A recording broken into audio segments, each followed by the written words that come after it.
En Cambuur weer botfocus om die eerste thuisoverwinning van het seizoen te pakken. Fris van der Leveren starten de Ljouters in de wedstrijd in Fortuna Sittard. Hier maar het mooie schot van Martijn Barto, maar dat verdient nog oer de goal van Fortuna Sittard keeper Danny Wintjes. 5369 mensen winnen er ook komen op deze wedstrijd. En die zeggen dat Fortuna ook wel eens wat die hierbij gelijk. Een prachtige kopbal van Hoesen.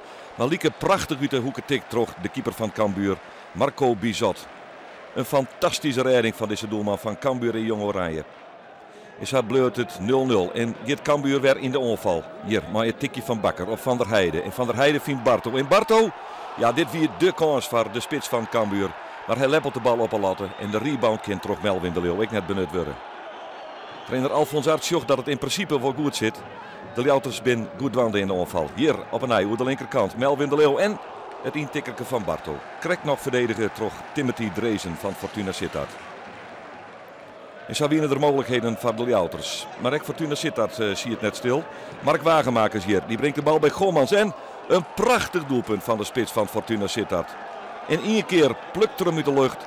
En hij passeert hem maar een mooi schot, Marco Bizot. Helpt hem eigenlijk achter hem waai. Het is een hele omhaal. Maar het bezwaar wel even erop. Wol in de 40ste minuut de vastsprong. In de tweede helft zet Cambuur nog meer druk op Fortuna Sittard. Hier een onval via Bob Schepers. Het jonge talent van Cambuur zit nog altijd in de belangstelling van eredivisieclubs. En die winnen er juist direct weer. Max Huibers van AZ bij Gleeks. Maar bleef hij nou of gaat hij nou? Schepers. Ik heb nog steeds geen contract gezien waar ik mijn handtekening alleen onder hoef te zetten. Dus ja, ik hoor ook wel dat er af en toe clubs komen kijken. Maar ja, verder ben ik nog steeds nergens zeker van. Even afwachten dus wat Schepers doet. Dan Cambuur weer in de onval. Nog op ziek naar die liekmaker. Hier de voorzet van Melvin de Leeuw. Komt in de buurt van Sander van der Heijden. En die gaat onderuit bij Rick Genen. Die krijgt Giel en Cambuur de penalty. Maar ja, wie het wel een penalty? Dat is de vraag. Ja, daar komt de voorzet van Melvin. En, ja, ik kan er gewoon niet meer bij.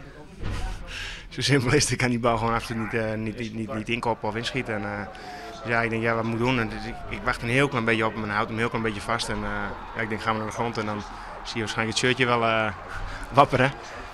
Ja, goed, dus dat gebeurt ook. Hij houdt me vast, maar goed, dat zoek ik zelf op. En, omdat ik niet meer bij die bal kom. Dus ja, dan kan iedereen zelf invullen of dat wel of niet de penalty was. Maar het wordt dus wel een penalty. En het is Erik Bakker die dat boekenkansje weer te benutten. Via de binnenkant van de peel zet hij Cambuur in de 63ste minuut op een 1-1 lieke staan. Erik Bakker. En dan Cambuur, bleut in de onval. Bleut druk houden op Fortuna Sittard. Hier is het Wout Drosten die Sander van der Heijden inspeelt. Van der Heijden maar een tikje naar Turk. En Turk tussen twee man in, weet hij toch in de goal te prikken. En 4 minuten na de liekmaker is het Ozan Turk die het Cambuur op vastsprong zet. Hij prikt hem er precies tussenin. Het past precies. 2-1 voor Cambuur. En de fans zijn blij zelfs. Maar Cambuur vol meer. Hier de lange bal op Bob Schepers. In de achtervolging Rendel Sjakison. En die begint de overtreding op de rechterspits van Cambuur. En dan krijgen de Ljouters in de slotfase nog een vrije trap erin. Eerste wissel van Melvin de Leeuw. Hij wordt vervangen door Charles Dissels. Let op Dissels. De vrije trap zal dadelijk staan weer terug Ozan Turk. Die prikt hem de 16 meter in. Barto net en Dissels. Wol, het allereerste balcontact. En hij hing het erin. Komt het ongelukkig wel, maar het is wel een doelpunt. En de 3-1 voor Cambuur. Hier nog een keer de vrije trap van Turk. Daar Dissels. Mooi doelpunt. En dan valt misschien snuffer in het gas. Nou, ik had het niet gedacht. Op het moment dat die bal in de lucht was, ja, kon ik het wel zien. Dus ja, voordat ik het wist, lag die bal in de netje en ik lag op de grond. Nou, ik was gefocust om die paal niet te raken, maar ja, ik vergat even om mijn handen op de grond te zetten. Om even mijn val op te vangen. Dus ik kwam vol op de grond.